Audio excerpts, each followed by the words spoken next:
Hey, well, possibly hey.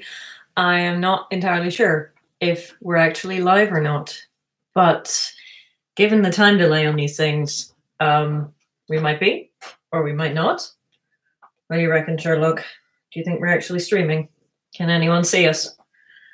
Possibly. Possibly not. So, let us try to figure that out. Okay? Right. So this is the Post-NerdQuest stream. We just tried out, what do you call it now? Premiere in YouTube. Not like Adobe Premiere, YouTube Premieres, where you can watch things all at the same time, like you're watching it on TV sort of idea. Hey, we've got some people. That's good. I'm glad you guys are here. So, yeah, we watched NerdQuest, and Premiere mode was good. Pretty good. I enjoyed it. And that's about it. So I said that after we did... oh, excuse me. Very tired. C'est la vie. After I did the stream, I would... Not stream, the premiere. I was going to just stream where I premiered NerdQuest, but that did not work because that really does not work. My internet connection is not very good. As you can probably tell from watching this and the amount of delay there is between me talking and you responding, or rather, me talking, you responding, and then me responding to you responding. Words. I'm good at words. Oh, yes. Yes, but I said instead we'd do a premiere of NerdQuest, which we did, and that worked mostly, which was good. And then if you had any questions or whatever, I would answer them. So I have two to start off with, which I need to look for. Hang on. And the first one is the 3 MCU Chris's shag, marry, or kill. And, well, or, you know, the thing. Except we don't call it that in our house because what we call it is like the Henry VIII version, bed, wed, and behead, which I just think is better. Also, I can't remember which the 3 MCU Chris's are. So I guess we'll kill the one that I can't remember, because I remember the Thor one. And I remember the Captain America one. And then there's another one. Chris Pratt. There we go. Sorry, Chris Pratt. A flip a coin. I guess we'll marry Chris Evans. And shag Chris Hemsworth. There we go. Mostly because I just like Chris Evans the best. So, you know, get him forever. Yep, there we go.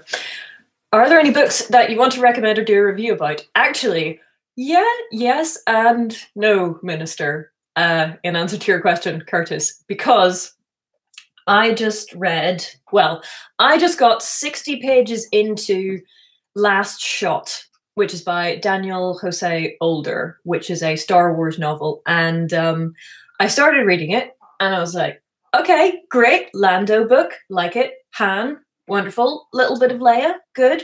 But it does a lot of time jumping around, like, this is 10 years ago, and now it's now, and now it's now somewhere else, and now we're 3 years ago, or whatever, which is not my favorite thing. But also, I read the first kind of couple of chapters. It's like, okay, good. We're gonna do something interesting here. I like it. And then I kept reading, and I just felt like I am the wrong demographic for this book, and I don't quite know how to articulate why I think that. Like the writing style, maybe, and also like not very much was really happening, and also it was all happening in disjointed chronological order, which I didn't really like. But you know when you just feel like you're too old for a book, It's just aimed at someone who is not you. I felt like that about Last Shot, but I hear that many other people, most of whom are younger than me, think it's brilliant, so that's good. Not everything has to be for me. I did read an Alison Pearson book called How Hard Can It Be? And How Hard Can It Be is a chick lit, basically. It's a novel about Kate Reddy, and I last read an Alison Pearson book called I Don't Know How She Does It. They made it into a Sarah Jessica Parker movie, I think. Though I haven't seen that. But I really liked I Don't Know How She Does It back in the day when I read it, when it was completely inapplicable to me, because I did not have to try and juggle a useless husband and multiple children and a really demanding job. I still don't. I don't have multiple children or a useless husband. My job is, fine. It's not international finance. But I read the sequel, which takes place now, kind of like 10 years after the first one. And Kate Reddy is nearly 50 and looking after her teenage daughter and her almost teenage son and her husband and her parents. And yeah, I read it and I cried like 6 times. It's one of those books where you just go, oh yeah, like the feels. It's not my usual genre, which, you have magic or sci-fi or whatever. It's just here and now, and it was very on point, as the kids say. Yeah, but I don't think I could ever do a review of that one because, or not couldn't, just wouldn't really, because it's not really my demographic. Most of you are not mothers in their 30s and 40s, which is, like, that's not a criticism of you or them, but don't think I would.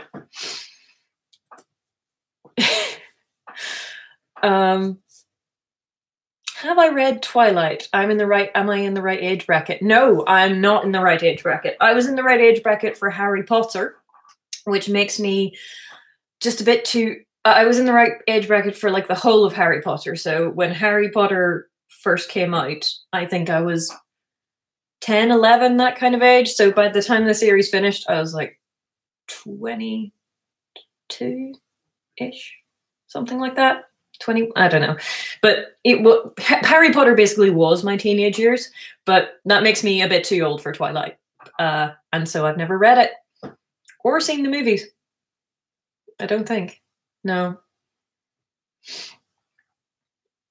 I did see I saw the second Hobbit movie because I went to see it when Nash came to visit the UK, and we all went to see The Hobbit Part 2. And then after that, I saw The Hobbit Part 1 and was like, yeah, that happened. But Twilight, no. I don't really know how The Hobbit is related to Twilight at all, really. They're not even a vaguely similar genre, but these are just the places that my brain goes, I'm afraid. That was Sherlock indeed, and he is now meowing at me from the kitchen because maybe that will mean that I feed him.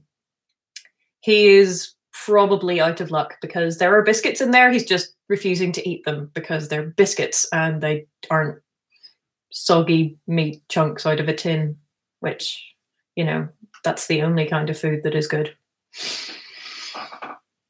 Hi, Mike. Good to see you too. Oh, there are some things. Yes, that was my cat. Have I read Rivers of London? No. Good title, though. I have never read Rivers of London, and I have no idea what it's about either. The most recent book I read, aside from that one that I mentioned, the Alison Pearson one, and the Star Wars one, which I didn't finish, was... Oh, yeah, I remember what it was. It was A Discovery of Witches. That was the last book I finished. I'm now into the second book of the All Souls trilogy, because my husband was like, maybe we should watch A Discovery of Witches and see if it's any good.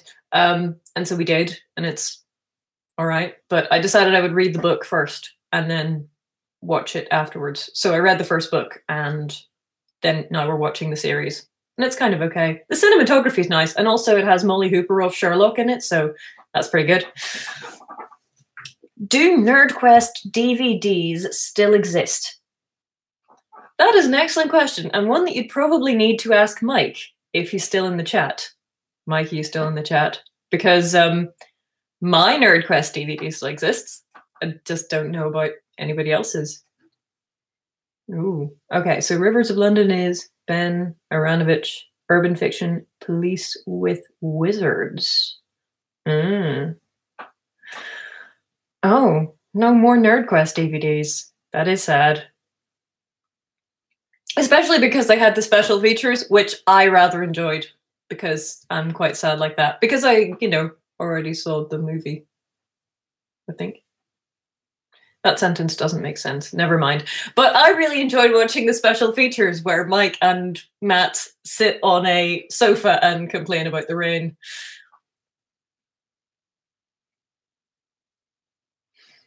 Is it difficult to archive all this stuff from the beginning? I don't understand that question. I mean, NerdQuest does still exist in file format, as you know, because you just saw it on my YouTube. But, I'm not sure what that question meant. Anyway, what did your husband think of NerdQuest? Well, he laughed quite a lot at it, in mostly the right places, so that was good. Mostly, I think he doesn't have any particular opinion on it. I think I only made him watch it once. He was like, oh. And actually, what he said when my scene came up with Rick was basically what someone else said when we were watching it just now. It's like, oh, this is going to go well. Like, thank you. Thank you very much. Bye-bye, Sam. It was nice to see you. And you should go places. Mainly all the old video snippets. Yeah. I thought it was nice that it was Gentiana. I was really surprised by how horror-like and deadly it was. Yeah, people died and got stabbed and things. It was like it was a comedy, but it was an actual horror comedy, and people died in it, including me, probably, by getting hit over the head with sugar glass. That wasn't me, by the way. That was Welshie, because, well, basically because I rocked up to the hotel/woods, and they were like, "No, we just met you, the day before yesterday. We're not going to smack you over the head, even if it's just with sugar glass. We'll just do it to Welshie. Nobody likes Welshie. Nobody will mind if he gets hurt." That the costume was awful, though. It looks really, scary and whatever, but basically, by the time I got there and I was in the costume, most people had been the killer at some point, because not everybody could be there all at the same time, and so you didn't necessarily have who was meant to be in it, if you see what I mean.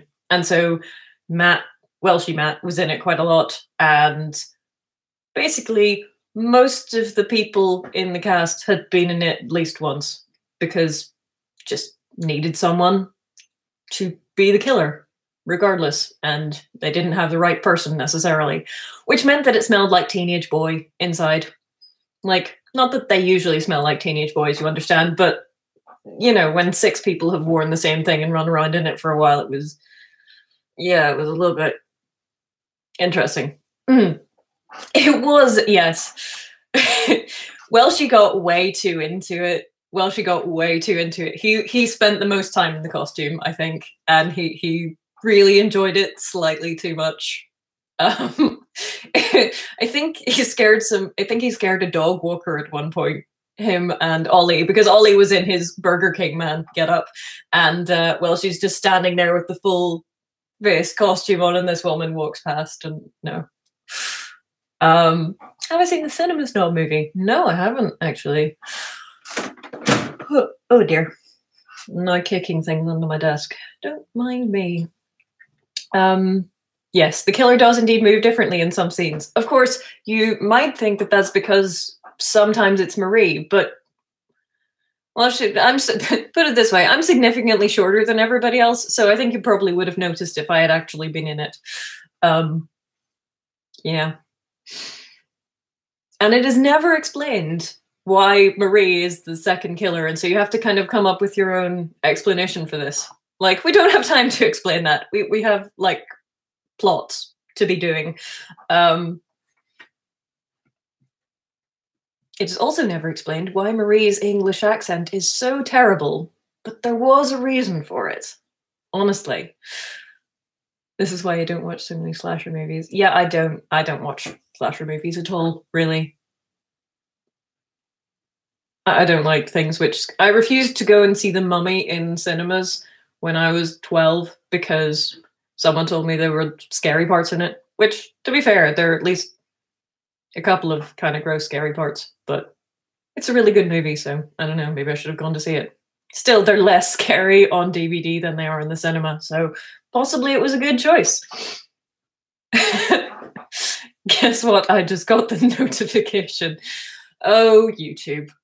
YouTube. Did I tell you guys, I have not a partner manager. I'm not important enough for a partner manager, but kind of like a partner liaison. Like, I know the name of a person who works at YouTube now. We have corresponded and seen each other's faces and talked, well, via like Google Hangouts or something, but we've actually done that. So if something goes horribly wrong with my channel, I can probably email someone and get it sorted out. Maybe.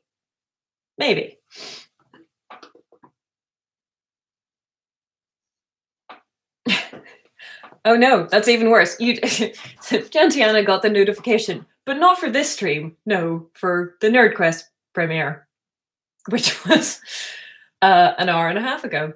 So good job, YouTube. Good. There's research showing that people who like scary movies are better at handling real-life scary scenarios. Really? Would you ever consider doing another fan film in the future, either making one or premiering it on YouTube? Well, it wasn't, well, in the case of NerdQuest, it wasn't really my baby. In fact, I'm not sure how many people auditioned for roles in NerdQuest. Me, I did, and Melissa Hartzell, who played John's mum. I don't know if anyone else actually auditioned or if it was just people Mike kind of got nabbed and went, you should be in my movie. Come and do this thing. I would quite like to do something like that, actually. I have no idea in which part of my copious free time I would do it. Ah, here's my cat back. But I would like to. I'm not sure what I would make, though. At some point, my, hashtag life goals or whatever it is, I would really like to do a film combat course and then be able to do something for YouTube. Because I've seen a bunch of things where people like train for fights, which they then perform on YouTube. But stage combat doesn't look quite right on screen, and a lot of the YouTube film combat choreography is good, but then it kind of makes me worried because maybe, at least in the ones I've seen, the acting is not particularly amazing. And so I think to myself, yeah, but would my acting really be any better? Not sure. Hello, cat. No, this doesn't go down any further. But you're here, being a cat.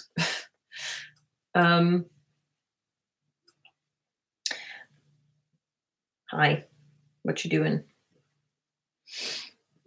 Also, I don't have any particular ideas for what I would like to do with something like that. But if I ever do, then I will try and carve out some free time somewhere and do it. Thank you for the mouse for Sherlock. He brought a mouse home last week. It was very dead. Luckily, he makes this terrible kind of yowling sound. He sounds a bit like a Wookiee, basically, but with less, like, gargle. Which means that I've got something dead or half dead in my mouth for you, human. Let me inside. And so that is the point where you shut all the windows and just wait until he goes away with it.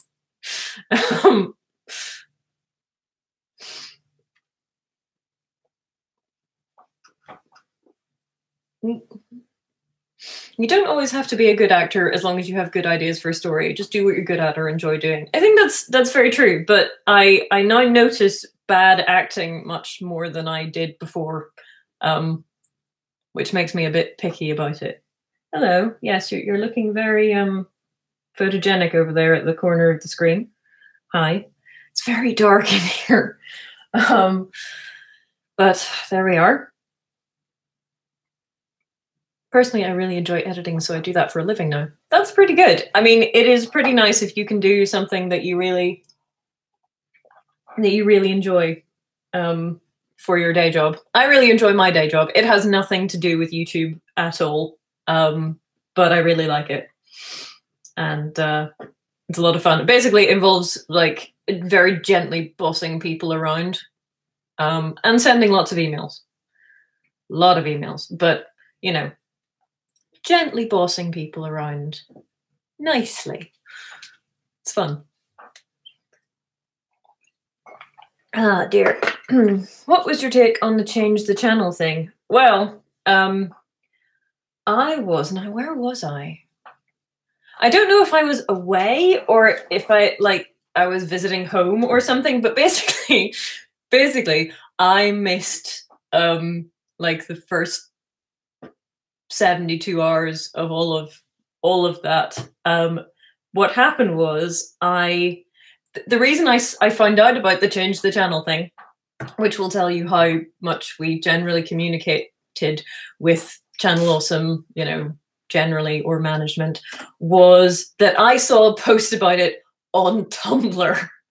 And I was like, what? And so then I thought I should go check Skype, because that was where the main kind of communication sort of happened. And so I opened up Skype, which I hadn't done in several weeks, and it went, there are 2,786 new messages or something like that. And I said, oh, right. Okay.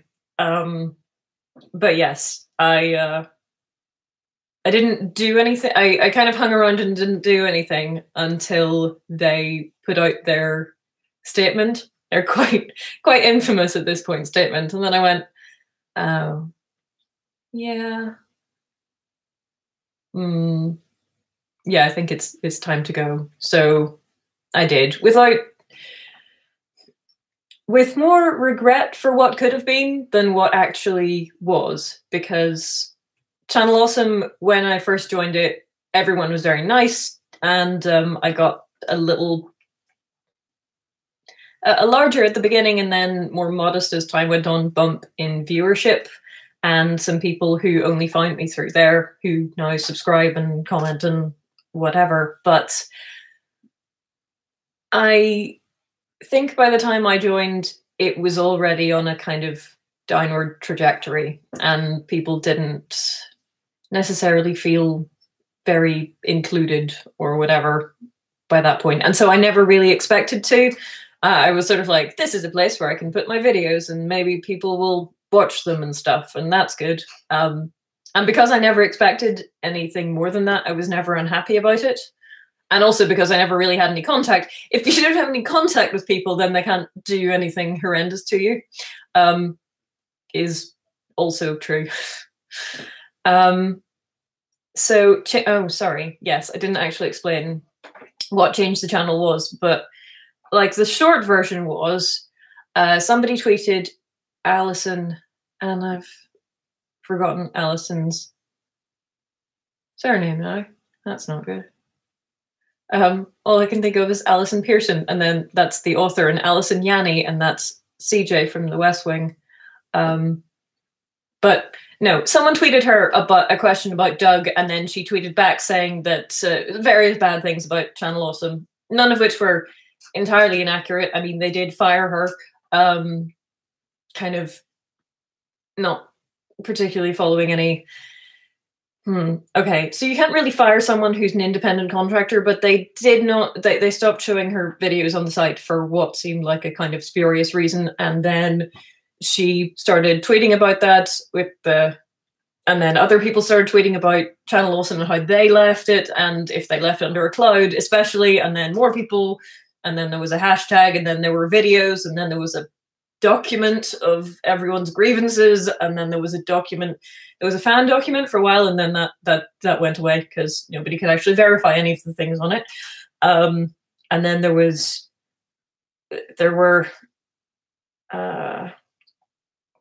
then Channel Awesome released a statement, and in the statement they included chat logs, which they didn't properly anonymize, and then there was a former producer on Channel Awesome who was kind of grooming teenage girls, I think is what it was, and was generally not a very nice person. And they had blanked out who it was for the sake of his victims, but then people worked it out, and then from that people were speculating about who the victims were, and yeah, it got kind of bad. Yeah. Yeah. Pregler, thank you. Sorry, I am way behind on the chat, but yes, Alison Pregler was the person who kind of kicked it off. But then basically a lot of people started leaving Channel Awesome, and after they released their statement and were like, maybe, that they said to us, if you feel like you want to part ways, that's totally fine, we understand. And basically at this point, the only people left on the site who aren't directly Channel Awesome people are Brad Jones and Guru Larry, who you will have seen sticking his backside in the air if you were watching NerdQuest with us just now. And he is basically staying on there out of pure spite, as far as I can tell. He was like, everyone else is leaving, but I'm not going to. And maybe if I don't leave, then they'll actually publicize my videos, basically. Yes.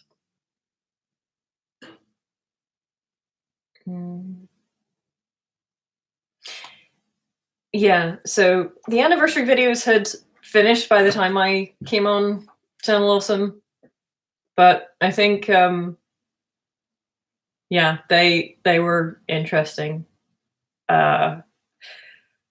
filmmaking experiences, according to the people who went on them. In that you kind of expect a certain level of what's the word I'm looking for? Like slapdashness from people who haven't really worked on movie sets before, but you do also need to feed and water people. Like, we got fed and watered at least once a day. Did Brad leave Twitter? Brad doesn't deserve the harassing and threats that drove him off Twitter. Brad left Twitter. I also left Twitter, not because of harassing and threats, just because of my blood pressure, really. My blood pressure is fine, but when you go on somewhere and you can just feel yourself kind of... And I thought that it was maybe to do with the people I was following, and so I, followed a lot of cat picture things and unfollowed a lot of people who posted about stuff I wasn't particularly interested in. But still, every time I went on there, I was like... And so I thought maybe the problem is actually just Twitter. Maybe the short form doesn't really suit me. And so yeah, that is why I'm not on Twitter anymore. There you go. Yes. Twitter is interesting. Twitter turned me into someone I didn't want to be. Yes, yeah. There's a bit of that too. I think social media is a really interesting phenomenon, but one that's probably better observed from further away. I think it's probably particularly damaging if you're a teenager. I mean, I'm a big girl, and YouTube comments about my appearance or whatever don't really bug me anymore. I mean, they mostly get filtered by the YouTube blocked words thing. It's like, YouTube thinks this comment is dodgy, and then you read it and go, yeah, YouTube is correct. Or occasionally you go, no, that's the topic we're discussing. We're discussing, like, see, I can't think of anything now. Something that sounds vaguely dodgy. I don't know. We're discussing biology, and so we're using a lot of terms which you might not necessarily use in the non-insulting sense in the course of a YouTube conversation.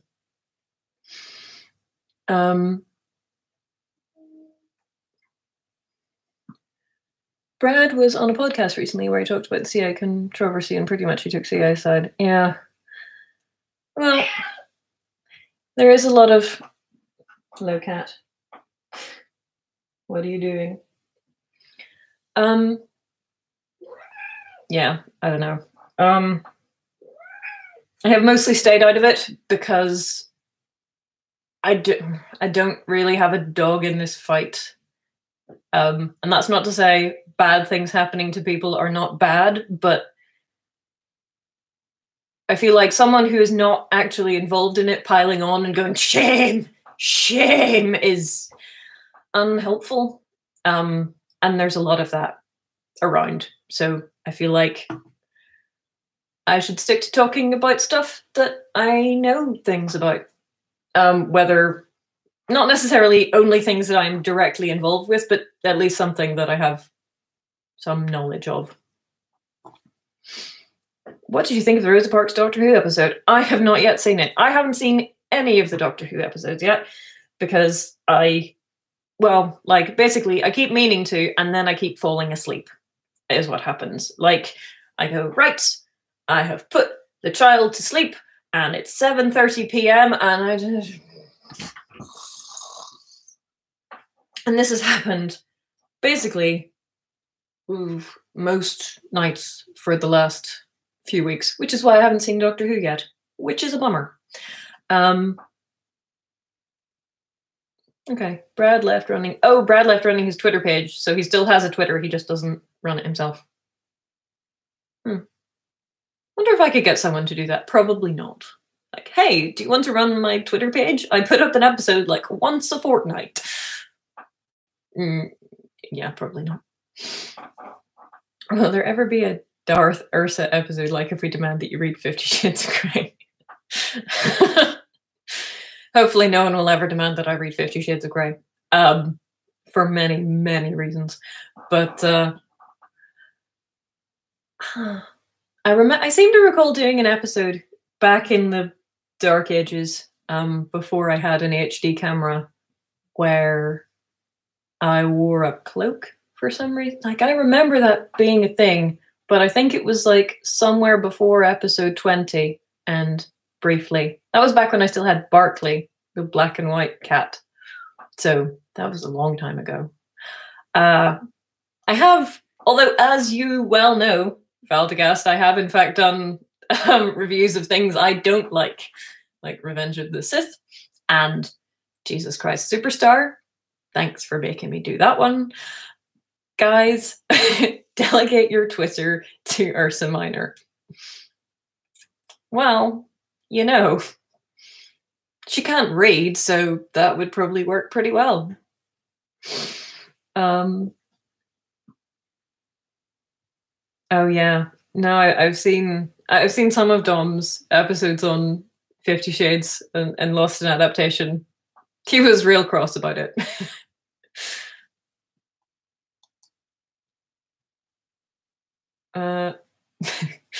That is a Nick. Is my kid a boy or a girl? I don't think you've ever said on camera. Girl, and no, I haven't. I tend to not. I guess I don't really know why. I guess because I don't think it's particularly relevant to whether or not she is climbing the bookcase or trying to chew the cat's tail or whatever. Plus, there are some weird people on the internet And I somehow feel like I want them having less information about me rather than more.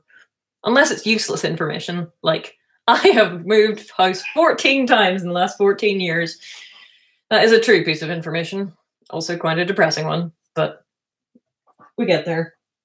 We still haven't moved house. As you can probably, no, you can't tell really, but the reason this room is a mess is because these are boxes, because I keep being so unrealistically optimistic that we're going to move soon, because the contracts are almost done. Honestly, they are. And so, you know, I pack boxes and then I put them in the office because you don't want to leave them in your living room. And yeah, so that's why in here is kind of a mess. Oh well. But yes, it is Ursa Minor. Of course, it's a girl. Yes, but like most people don't know their Latin. But sometimes I do still get people coming and they'll leave me like a Tumblr message or a YouTube comment, and it almost always says exactly this: I just figured out what your name means.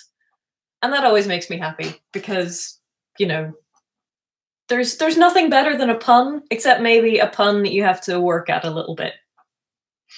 That might just be me.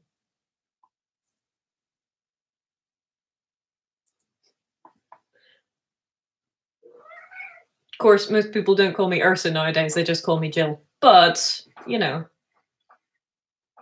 I will take either, you know. Yes, hello. No, I'm still not going to feed you yet. But at least 5-10 minutes before I do that. Sursum Ursam. Well, possibly. Actually, I don't know. But the reason I was Sursum Ursa is because, well, why the M? I don't know. See, I never took Latin.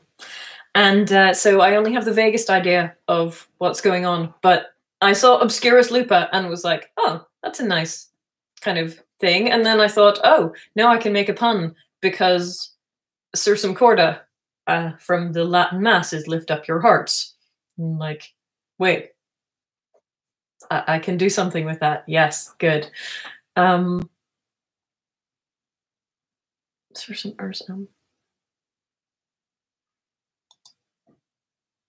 It is. Sursum is like, I'm going up. Yes.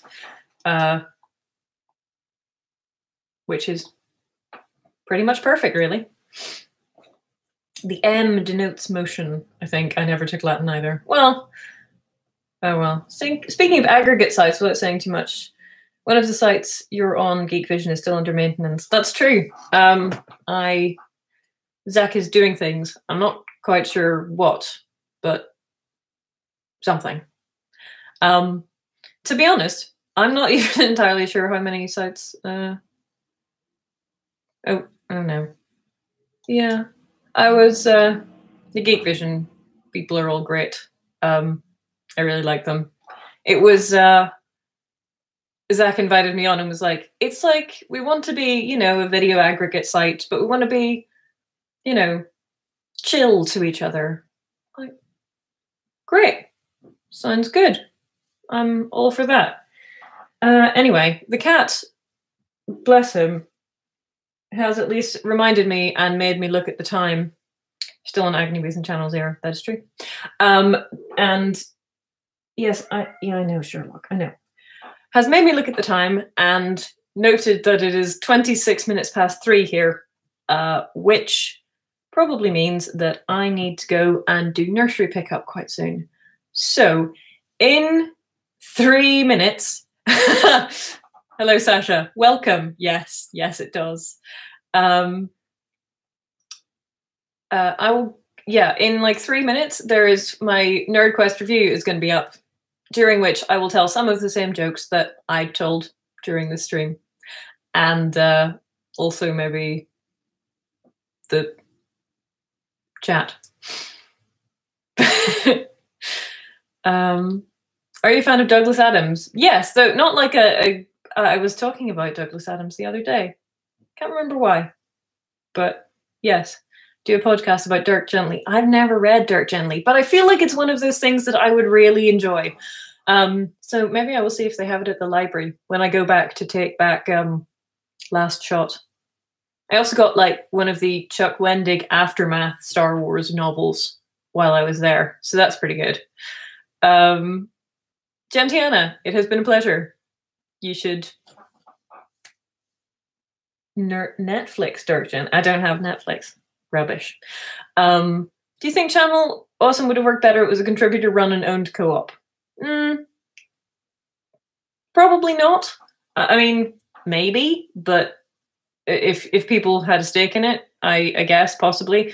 But I think the admin failures are a failure of admin, and for that you need an admin person. I mean, the failures in communication stuff were also things that you would really need an admin person for. I don't know is the short answer to that. But yeah. Anyway, Ian M. Banks. We have at least 3 books on our bookshelves by Ian M. Banks, though. Guess they must be my husband's. That would make sense. I haven't, though. Right, okay. I am going. That is what I'm doing. I am departing and leaving you with a review of NerdQuest, which is going to be live on you. Oh, no. Where's the little clock thing? Come on. Okay. Which is going to be live on YouTube in 32 seconds. Roughly. So it was lovely talking to you all. We should do this again sometime. Tuesday afternoon, I actually work slightly shorter hours. And so sometimes Tuesday afternoons are a time that I can do this. So like right now, but on some other week, obviously. So thank you for coming to watch NerdQuest. If you did that, I hope you enjoyed it. Thank you for coming and watching the stream and listening to me babble on about stuff.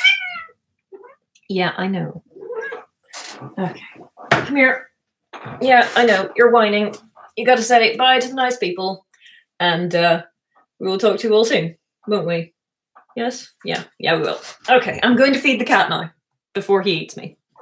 Bye.